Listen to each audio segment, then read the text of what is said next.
Komið sæl og velkomin í landsbyggðir í stefnuskrá ríkisstjórnarinnar talað að allir skuli eiga jafnan aðgang að þjónustu sama hvar þeir búa á landinu. Katrín Jakobsdóttir, forsætisráðherra. Það þannig að það sé ein þjóð í einu landi? Já, það ein þjóð í einu landi. Ég held við finnum það nú alltaf þegar eitthvað bjátar á.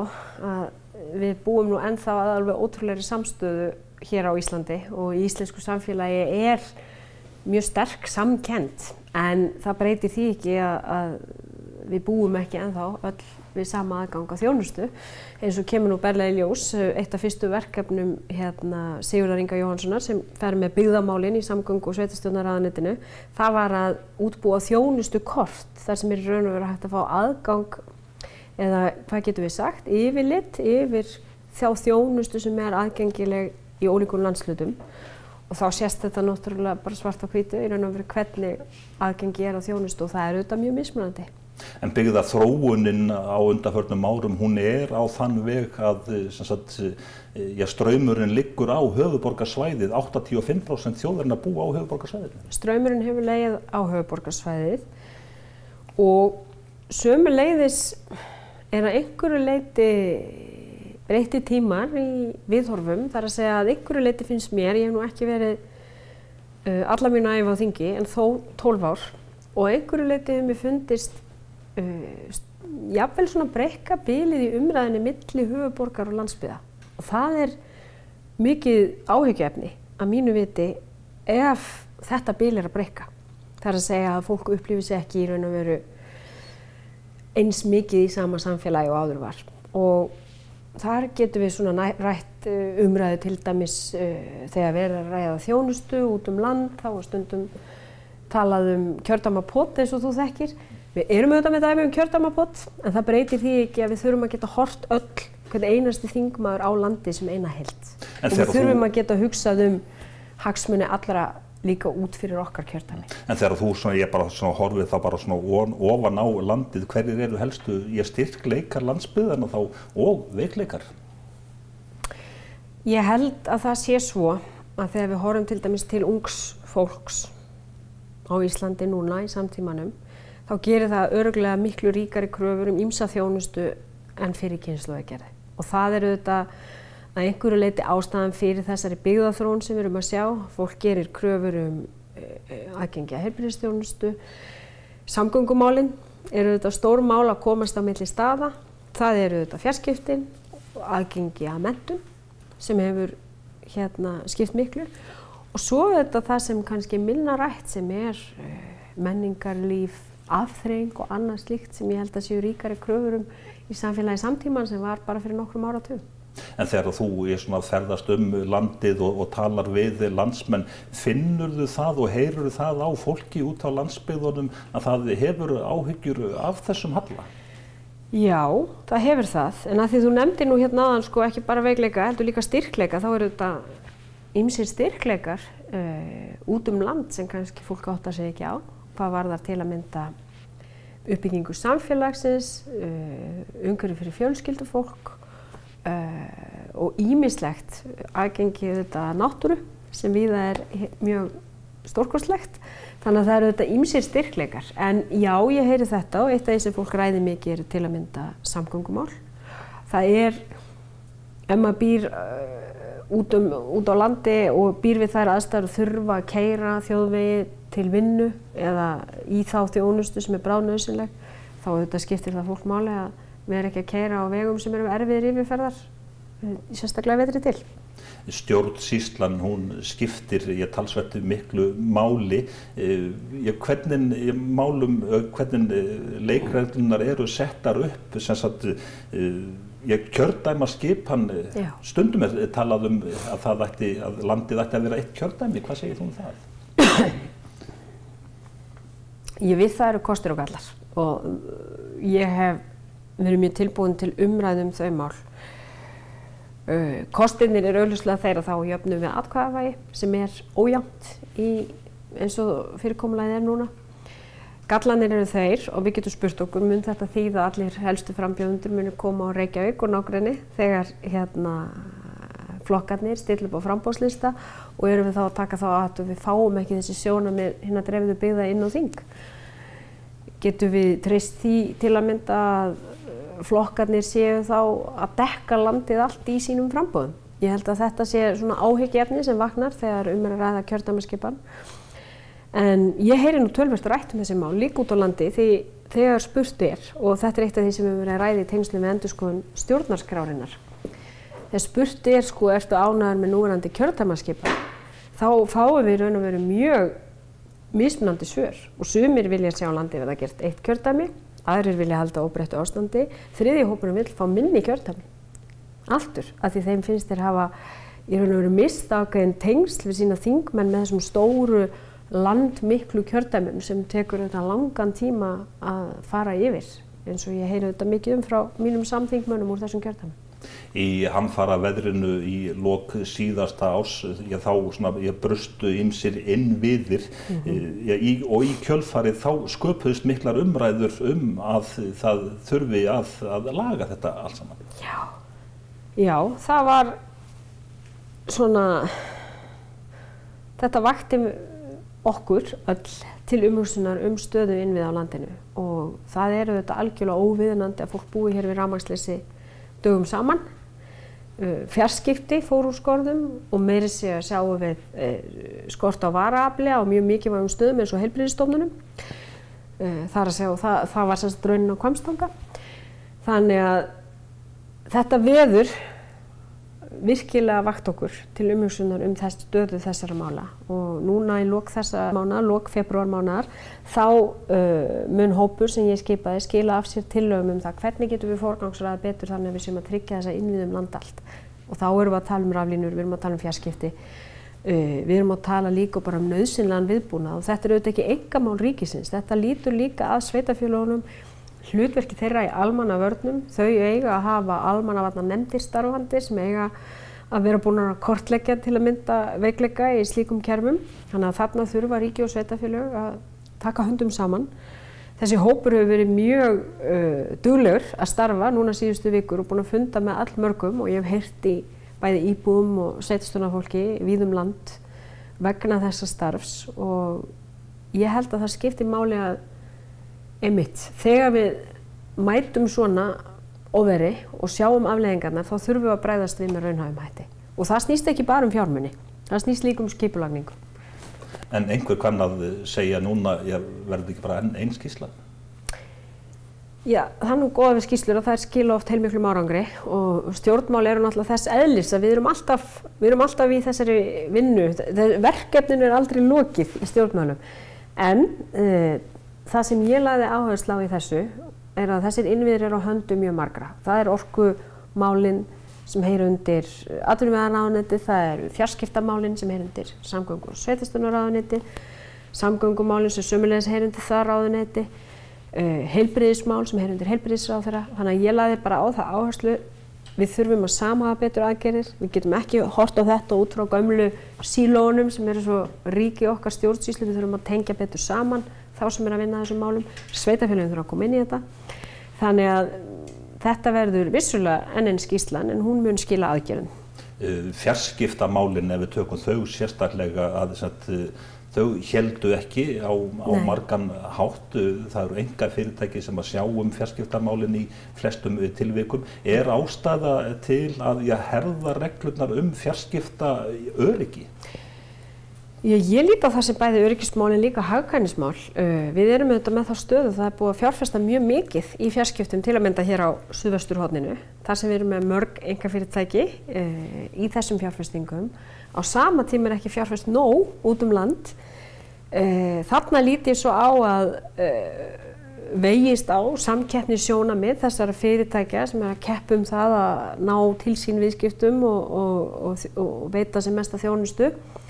Og síðan einmitt þessi öryggissjónarmið og hagkvæmnissjónarmið líka. Og af því þú spurði nú hér í upphafi, erum við ein þjóð í einu landi, við erum ein þjóð, við erum ekkert sérstaklega mörg. Og stundum finnst mér við geta gert, náð fram í raun og veru meiri árangri með aukinni samvinnu á ýmsum sviðum. Þá ekki bara við fjarskiptafyrirtækin, þá við ýmislegt annað í okkar samfélagi. En mér finnst þetta að vera gott dæmi það. Það líka talað afhendingaröryggi í raforkunni og að leggja rafmagnsstrengi í jörð, en að það hafi jafnvel strandað á því að einstaka jarðaeigendur hafa sett svona í fótinn fyrir dyrnar, en það sé kannski fólk sem að býr ekki á staðnum, heldur bara svona yfir blásumarið. Jú, maður hefur heyrt frásagnir af þessu og þá komum við aftur að því að þarna þurfum við að hafa í huga bara almannahagsmuni. Ég held að þegar við annars vegar horfum til öryggishagsmuna og tryggja afhendingaröryggi raforku og hins vegar lítum til náttúruverndarsjónarmiða sem eru þetta mér ofarlega í huga, þá til að mynda fari þessir hagsmunir saman í þessu máli. Það er að segja að leggja aukið hlutfall strengjum í jörð.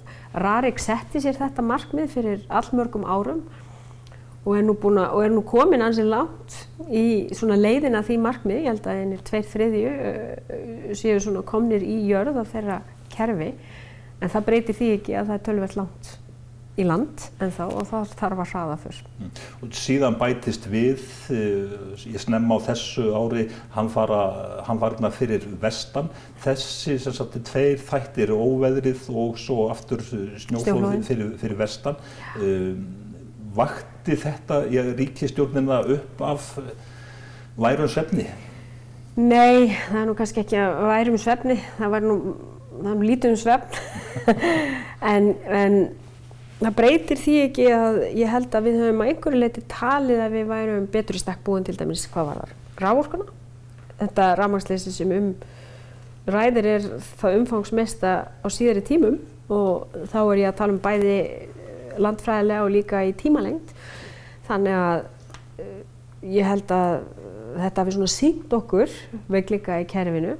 Hvað varðar snjóflóðin, þá auðvitað er það svo að þetta flóð sem fjall núna, þetta voru 2 flóð á Flateyri og svo 1 flóð í Súgandafirði, sýnir okkur auðvitað líka að aðstæður eru ekki þær sömu og þær voru 95 þegar mannskaðaflóðið fjall á Flateyri með þeim afleiðingum að 20 manns létust.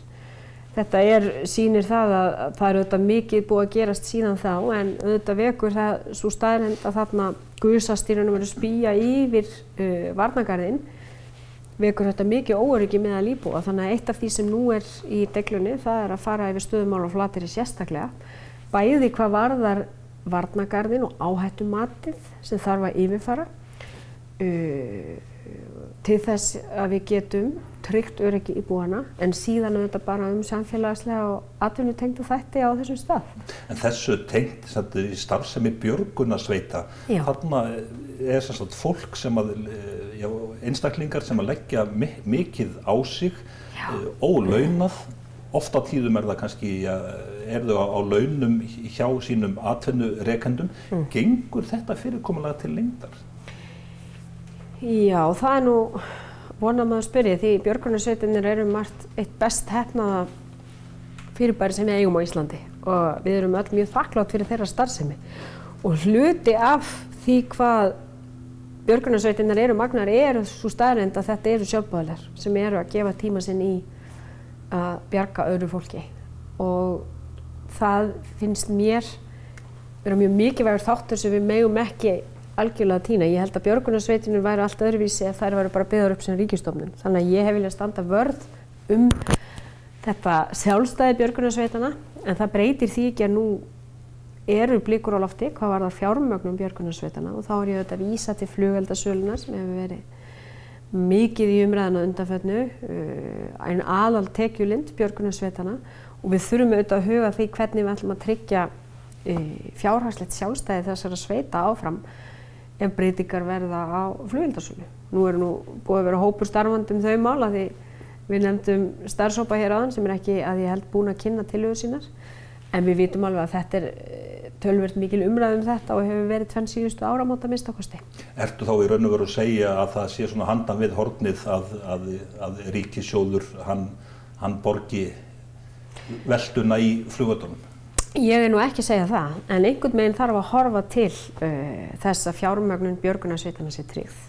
Og ríkissjóður auðvitað með samning við björgunarsveitirnar ákveðin hluta þeirra fjármögnunar, og það mikilvægt að í samvinnu við björgunarsveitirnar verði þetta skoðað til lengri tíma, og það kann vel að vera að björgunarsveitirnar sem oft hafa nú verið mjög hugvitsamar, þær hafi líka aðrar hugmyndir fjármögnun. Við erum mörg hver sem viljum líka styrkja starf þeirra. Ég veit að það eru margir sem eru bakhjallar björgunarsveitanna í fjármögnun og ég held að þessi blanda af sjálfboðaliðastarfi og svo miðstöðinni sem starfandi, af ríkisframlagi og svo eigin fjár og eigið fé sem sveitirnar afla sér sjálfar. Ég held að þetta vil líka skapa þetta einstaka í raun og veru hugafar sem ríkir í björgunarsveitunum. En hvað með atvinnulífið? Hugsanlegt að atvinnulífið fá einhvern skattaafslátt eða eitthvað svo þegar starfsfólk fer í björgunarstörf á launum? Já, nú eins og ég segi býð ég bara eftir tillögum þessa ágæta hóp sem hefur verið starfandi flugeldana og ég vænti þess að það muni skýra þær línur eitthvað og ég veit það bara að björgunarsveitirnar skipta okkur öll það miklu máli að það verður algjör samstæð það að tryggja það að þeirra starfsumhverfi verði sem best. Tölum næst sveitarstjórnarstigið. Sigurður Ingi Jóhannsson, ráðherra sveitarstjórnarmála, hann er með frumvarpinn í þinginu framtíð sveitarfélagana og þar er meðal annars talað þetta lágmark, 1000 manna lágmarkið, annars verður það að sameinast. Hvað segir forsætisráðherra þetta? Já, við afgreiddum núna þingsályktunartillögu Sigurðar Inga sem miðar að því að það skuli stefna að þessari sameiningu og að frumvarp þar að lútandi verði lagt fram. Það voru ansi margir þingmenn sem gerðu grein fyrir því að þeim finnst mjög mikilvægt að skoða útfærslurnar á þessum, hvað getum við sagt, takmörkunum og íbúafjölda sveitarfélaga. Og jafnvel sömuleiðis að það er skoðað að því í þingsályktunartillögunni er gert ráð fyrir að þetta sé í 2 áfangum, annars fyrst verði gert ráð fyrir að sveitarfélög verði að lágmarki 250 og síðar verði gert ráð fyrir lágmarkinu 1000 manns. Ég er þeirra skoðunar að það sé jákvætt að sveitarfélög sameinist og þau stækki. Af hverju segi ég það? Jú, ég tel bara hreinlega og við sjáum það til að mynda á því sem við ræddum hér áðan byggðaþróun að miðað við þær kröfur sem við gerum í samtímanum til umhverfisins, til stjórnsýslunar, til þjónustunar, þá er mjög erfitt fyrir mjög fámenn sveitarfélög að standa undir því. Ég veit alveg að svona sameiningar geta verið mjög flóknar í útfærslu og sérstaklega þess að þú ert með fjölkjarnasveitarfélög, þar sem þú ert með nokkra byggðakjarna, þar sem stundum ákveðnir byggðakjarnar upplifa þeir séu jaðarsettir, eða sveitarfélög sem eru með byggðakjarna en mikið landrými í sveitum, þar sem eru til að mynda verið að reka skóla. Þannig að ég veit alveg að ekkert af þessu er einfalt í útfærslu, en ég hef þá trú að stærri sveitarfélög muni reynast öflugri í raun og veru til að sporna gegn þeirri þróun að allir flytji til höfuðborgarsvæðisins og þau muni vera öflugri að standa undir þeirri þjónustu sem við gerum kröfur Þannig að ég er sammála þessari stefnumörkun þó að auðvitað sé ýmsu ósvarað útfærslunum. Þessu tengdi Akureyrarbær, hann hefur sent frá sér einhvers konar ályktun að bærinn verði svona skilgreindur sem sagt, borgarsamfélag með þeim skildum sem að slíkt samfélag kallar á. Hvað segir þú þessar hugmyndir? Já, Akureyri er þetta langstærsti þéttbýlisstaðurinn í hinum dreifðu byggðum sem er ekki hluta þessu suðvesturhorni og þá er ég að hugsa vítt suðvesturhorni. Þannig að það er þetta svona hugmynd sem mér finnst verða allra skoðunar að það sé svona einhvert mótvægi sem sé hugsað á Akureyri. Og ég veit það líka að þar hefur þetta töluvert mikið verið rætt íbúa þróun síðustu ár sem hefur það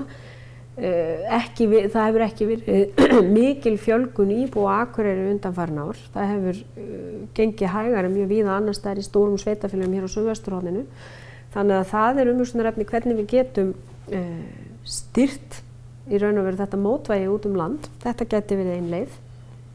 Með þeim fyrirvara ég er svo sem ekki búin að kynna mér nákvæmlega þessa ályktun. Akureyringar og fleiri út á landi tala mjög þegar við að tala hvernig eigi að spyrna við fótinn, það er að flytja ríkisstofnanir út á land. Já, og þar held ég að við verðum að horfast í augu við það að opinberum störfum, það er hægt að gera miklu betur í því að flytja þau út á land. Hvort sem þú gerir það með heilu stofnunum eða svokölluðum störfum án staðsetningar. Nú er ein stofnun sem undir mig, hún á Akureyri, staðsett, Jafnréttisstofa og ég verð að segja það að því ég hef auðvitað starfað sem menntamálaráðherra og eðli máls samkvæmt eru skólar út land allt og þeir eru þá að þjóna tilteknu svæði. Þetta aðeins öðruvísi því þarna ein stofnun sem að þjóna landinu öllu, staðsett fyrir norðan og ég sé í raun og veru enga galla við það. Bara með þeirri tækni sem við erum með í samtímanum, það alltaf hægt að hringja, það fjarfundabúnaður. Ég á erindi iðulega norður og þau erindi suður, þetta ekki neitt sérstaklega flókið í framkvæmd. En svo segja sumir líka aftur á móti að Reykjavík sé stærsta útstöðin í störfum án staðsetningar. Já, það má kannski orða það þannig og auðvitað eðli máls samkvæmt í höfuðborginni eru margar stjórnsýslustofnanir og það bara eðli höfuðborga að þar eru svona mesta samþjöppunin á slíkum stofnunum og ég held að við þurfum líka bara að viðurkenna að það ekki óeðlilegt. En við getum í fyrsta lagi hugsað meira út fyrir ramman finnst mér þegar við erum að tala störf án staðsetningar. Tökum sem dæmi Minjastofnun sem með starfsemi land allt í gegnum störf í raun og veru minjavarða sem eru dreifð út land allt. Við erum með stofnanir sem þjónusta tiltekið svæði, ég nefndi hér skólan áðan, en ég held að við getum hugsað þetta einmitt aldrei með skapandi hætti. Þetta snýst ekki bara að flytja heilu stofnanirnar, heldur líka að hugsa þetta aldrei hvernig getum við komið störfum eða dreift þeim betur út land. Það eru mikla tækni framfarir sem að liggja í pípunum sem eru handan við hornið. Hvaða tækifæri sérðu í þessum breytingum öllum ef þú horfir á landsbyggðirnar sérstaklega? Já, ég tel að þessar tækniframfarir geti verið tækifæri. Margir líta á þær sem ógn af því að þetta eru mikla breytingar og í raun og veru eru tæknibreytingarnar sem við erum bara stödd í þeim miðjum í raun og veru. Og þær eru mjög hraðar og eru að breyta því hvernig við tölum saman, hvernig við eigum samskipti, hvernig við bara erum. Sjáum það kannski best á börnunum okkar sem hafa umfaðmað þessar tæknibreytingar og tala saman með allt öðrum hætti en ég gerði þegar ég var á þeirra aldri og við bara eldri kynslóðir. Þessar breytingar eru alveg ótrúlega hraðar en þær skapa líka tækifæri til dæmis í hvers konar fjarvinnslu og öðru slíku. Hraðinn á þessum breytingum slíkur. Og ég man enn þegar ég fekk netfangið mitt 1996 og hugsaði til hvers á ég nú að nota þetta. Mun ég hafa einhverja þörf fyrir þetta? Og ég man líka, og það ekki lengra síðan árið 2000, að ég fekk farsíma og hugsaði til hvers nú þetta? Þetta nú meiri gerviþörfin, hugsaði ég.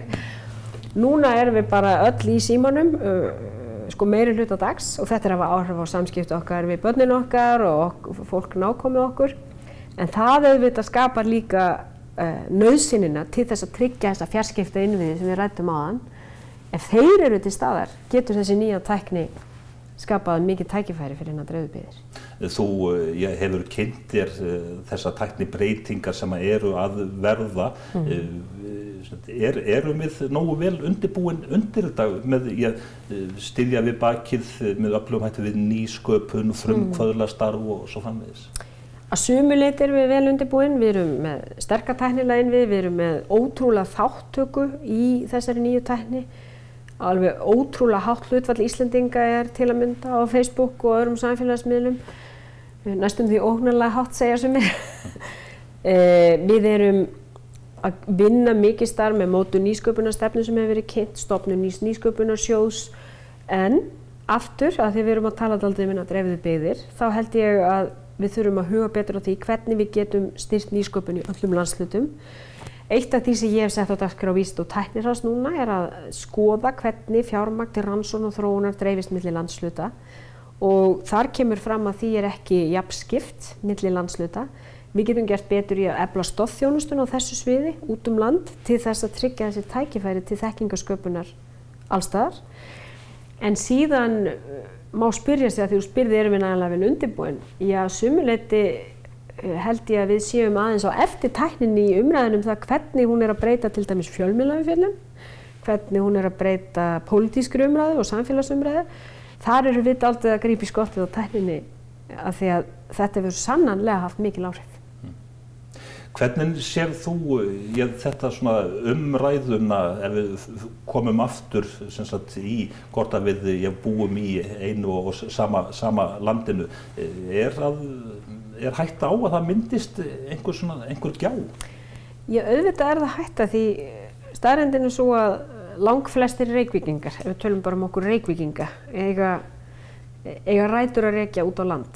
En eftir því sem tíminn hefur liðið þá lengist í þeim þræði. Ég var mjög hissa þegar ég fór fyrir nokkrum árum til Grindavíkur til að sinna embættiserindum og var þá spurð, hefur þú komið til Grindavíkur? Og ég sagði að sjálfsögðu hef ég komið til Grindavíkur og einhver sem hefur ekki komið til Grindavíkur þegar ég svona í hálfkæringi. Og þá var mér sagt, já, fólk bara fer ekkert endilega út all land. Og það auðvitað þannig að eftir því sem þessi þræðir á milli kynslóðanna verða lengri, þá það kannski ekki allra svona áhugamáli eins og mitt áhugamál ég alveg upp í því að heimsækja hvert einasta þorp og mín fjölskylda keyrði alla vegi bara til að sjá hvert lægi, sko, það endaði nú oft með ósköpum, en maður fór landið allt og þekkti öll þorp og öll kauptún og alla kaupstaði og fylgdi þetta upp. Nú samfélagið breytt og eins og ég segi, tengingar kannski við eldri kynslóðir, þær eru lengri í burtu, þannig að einhverju leyti þá þurfum við að horfa til þess hvernig við styrkjum þessi tengsl okkar allra í þessu landi, af því við erum ekki nema 350.000 rúmlega og hins vegar eru þessar tengingar nú samt þannig að það alltaf stutt á milli og maður finnur það og við erum öll í saman samfélagi þegar maður kemur á staðinn. Katrín Jakobsdóttir, forsætisráðherra, sæmilega tengd við fólkið í landinu? Ég allavega ferðast mikið landið og það nú merkilegt því ég Reykvíkingur töluvert langt aftur í tímann þó að foreldrar mínir hafi nú bæði búið fyrir norðan tíma á Akureyri annars vegar og Siglufirði hins vegar. En kannski einmitt þess vegna þá út af þessu uppeldi að finnast maður eiga erindi út allt og finna það að maður alltaf velkominn allstaðar, þá held ég að ég eigi nú ágætt í samskipti við landsmenn alla. Katrín Jakobsdóttir, forsætisráðherra, þakka þér fyrir spjallið. Takk fyrir.